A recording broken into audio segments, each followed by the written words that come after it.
Hello everyone, John Flynn here from Flynn Real Estate serving Southern Ontario.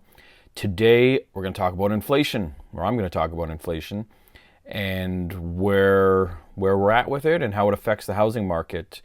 As always, like, subscribe, share this video, and let's get into this. First, I just want to start with a couple of other things before we get into the inflation numbers, but here is the Big Five Canadian bank mortgage rates. They've gone up. You'll see Scotiabank has taken the lead at 4.39. We're getting close to 4.5%. I didn't see it coming this soon, but it is. All but one of the five banks, as you see, are above 4. Bank of Montreal is just at 4%, so we're getting up there. Here's an interesting headline from the New York Post. I'm not a New York Post reader, but double trouble. A house in Canada now costs nearly twice what it does in the US. And they go on to say, as of February, the Canadian Real Estate Association reported that the average price of a Canadian home stood at $816,720, or $646,000 US, over 9 times the average household income. So we're going to get into that too, but that's to start. All right, so inflation. Inflation's up to 6.7%. It's a percent higher than it was in February, which was 5.7. So it was a big jump. A lot of people didn't really expect that much. They thought maybe just over 6, but it did jump more than expected. I think I had in one of my old videos, I had a prediction on it. I can't remember what it was, but it was over 6. Anyway, so I figured let's start with, okay, what exactly is inflation when it relates to finances? So I've got this article from Investopedia here, and I think it describes it pretty well. Inflation is the decline of purchasing power of a given currency over time. A quantitative estimate of the rate at which the decline in purchasing power occurs can be reflected in the increase in the average price level of a basket of selected goods and services in an economy over some period of time. The rise in the general level of prices, often expressed as percentage, means that a unit of currency effectively buys less than it did in prior periods. And again, the first line in that is what it means, right? People think, oh, prices are going up, but it's not. It's the decline of purchasing power of a given currency. So the dollar is obviously declining. And that's why I'll always say to people, like, prices haven't gone up, the dollar's come down. Your dollar buys less, and I believe that's the truth. But we're going to get into that in this video too, briefly, and see how we can quantitatively assess that situation. So the Bank of Canada, and I believe the central bank or the Federal Reserve or whatever in the US, they have an inflation target of 2% per year. And that's their ideal target, because the opposite of inflation is deflation, and the theory is that inflation isn't as bad as deflation. So it's like the lesser of two evils. Inflation's better. So that's the theory on why we need it. So at a 2% inflation, it takes 35 years for prices to double. So $100 will buy you X number of goods. In 35 years, it will buy you half as many goods, or it will take $200 to buy that same basket of goods. So that's a 35-year period at 2%.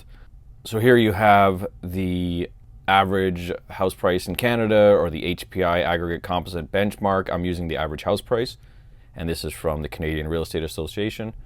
And you'll see from 2015 to today, prices have doubled from around 400,000. You could actually go back and say that was maybe it was a little bit before. On average, from 2015 to 2022, the house prices have doubled. 7 years it took for real estate to double, which is not good when inflation at 2% is 35 years. So it's 5 times quicker than it should have based on their target. Next, let's look at the TSX, the composite index in Canada. It took 17 years to double, and it's an up and down graph, but on average, it was probably just over 10,500 in, 2005 to 2006. And now it's double at 21,000. So 17 years for the Canadian stock market to double. And we're going to look at gold. Gold is, again, it's a currency, or it was a currency, and it's always had a significant relevant value. So we look at gold. Gold, it took 12 years to double on average, and it went from probably, and this is in Canadian dollars, the gold, it went from just under $1,250 or 12 something to $2,400 in 12 years. So again, all of these items are a lot quicker than a 2% inflation rate, and they're significant items. So I guess my point of this is all these things have doubled within a certain time period. Our wages obviously haven't kept up with this, but let's try to look at what's the relevance, or how far off are we, and how do we look at that number, right? How do we quantify what our wages buys and how excessive these prices have become in comparison to wages? And it's hard. It was hard to find information on wages and historic prices. It's like it's hidden out there. Like there's no real study. And I think that, the government and they have no interest in doing these studies, because why would they want to say, hey, by the way, guys, everything's inflated by 1,000% and your wages have only gone up 300%. So again, it is tough to find information. So I did a lot of research and found what I could. And we'll start off with, what is the average household income in Ontario, in Canada? And I'm in Ontario. Right now, it's probably from 65 to 85,000 after tax, depending on where you live, but it's a lot less. Actually, you'll see in Ontario, it's 65,000 for the median after tax, 97 before tax, average before tax, and then median after is 65. Let's call it 80. Well, our average house price is 800,000 in Canada, so it's 10 times the average household income. These aren't individual incomes, these are household incomes, and these are from 2021. Depending on where you live, 8 to 10 times, it's probably closer to 10, but we're 10 times the household income. Back in the 50s, say, we were, 2.5 times, and we've historically been less than 4 times. So here's an historic chart, and this is from the Canadian Real Estate Association. It's a good source here. And this was back from 2013, this chart, so it goes up to 2012 or 2013 maybe. This is Q3 2013. And you can see back in the 80s, and if you kept going back further to the 50s, we would be 2.5 to 3.5 most likely for the ratio. And you can see house prices in Canada are high relative to disposable income. And this was back in 2013, almost 10 years ago. They were up to 5 times. And I remember hearing like stories like, oh, once it gets to 5 times, it's not sustainable. Well, now we're like I said, we're 8 to 10 times.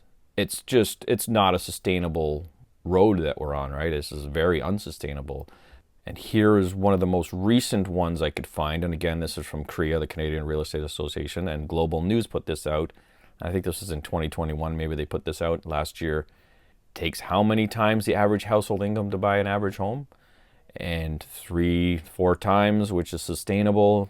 That's still and that 3 to 4 times is like at the top of where it should be. And then you can see it creeps up. And the last here in 2020, 2021, this is the end of 2020, it looks like still, we're over 7 times back then. And this is a year or two old, this graph. Our house prices have gone up. Everything's gone up. The gold's gone up. The TSX has gone up. But our wages haven't even come close to keeping up with this. And I know that house prices and these things are a lot more than the average inflation.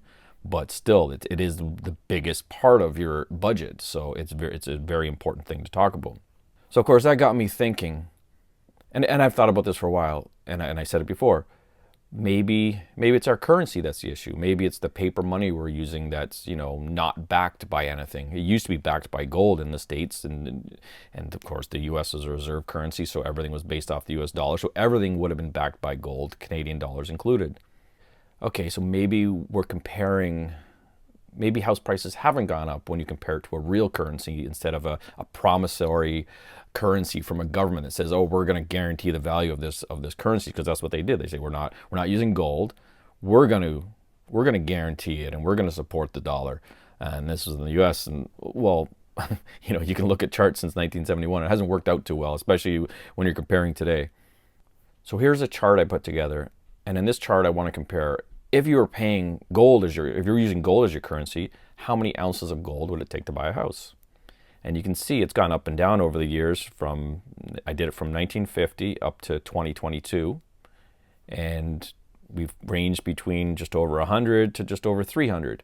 And it's gone up and down, but it hasn't skyrocketed, right? So Using gold as a currency, our house prices are just mediocre right now. It's 200 ounces. It's right in the middle. So then it leads you to believe, or leads me to believe, are we being ripped off? Are we getting paid less? Maybe it's a wage issue. Maybe we're not getting paid enough. And I believe this is another way to look at it. We're not getting paid enough dollars to pay for the houses because our dollar's being devalued. And with this nothing backing it, there's nothing backing our money, right? Besides the government's promise to say, oh, we're going to guarantee that this money is going to be worth something. But and it's based off a 2% inflation rate, which obviously they don't stick to. So I'm like, okay, what's next? How can we look at this a different way? So then I said, so here's an ounce of gold for one. I'm a gold lover. So I said, okay, maybe what if we got paid in gold? How would that change things? Let's get paid in gold, and let's compare it to back in the old days. In 1950, the average wage in the U.S. It's hard to find Canadian information for one, so I'm going to flip flop to the U.S. a little bit. In the U.S. in 1950, the average yearly wage was $2,900 a year. In gold in that year, it was about 35 bucks an ounce, and actually Canada was at par with the States for our dollar at this point, so this is an easy calculation. So 2,900 bucks a year would have been 83 ounces of gold. And you were technically getting paid in gold because the dollar was backed by the gold. So let's say your wage never went up. You just kept getting paid the same amount, but it was gold, 83 ounces a year. You don't need a raise. This is a great system. You won't even need a raise. 83 ounces a year in gold today would be $157,000 US, or just under 199 Canadian. Perfect, right? So now the average house price in Canada, you're getting paid $200,000. The average house price is $800,000. That's 4 times. So I guess my point is, you can't automatically say, oh, house prices have risen, because everything's risen.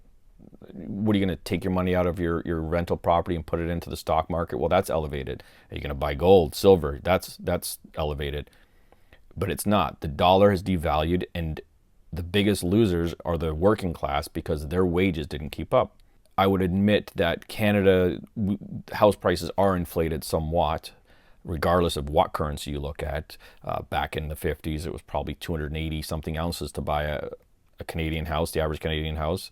And now it's probably over 300. So, but again, it's still within that range of that previous graph that I showed you that, it's just over 100 to just over 300. So we're at the higher end of the spectrum for house prices. But in the States, they're not. They're around 200. They're right in the middle.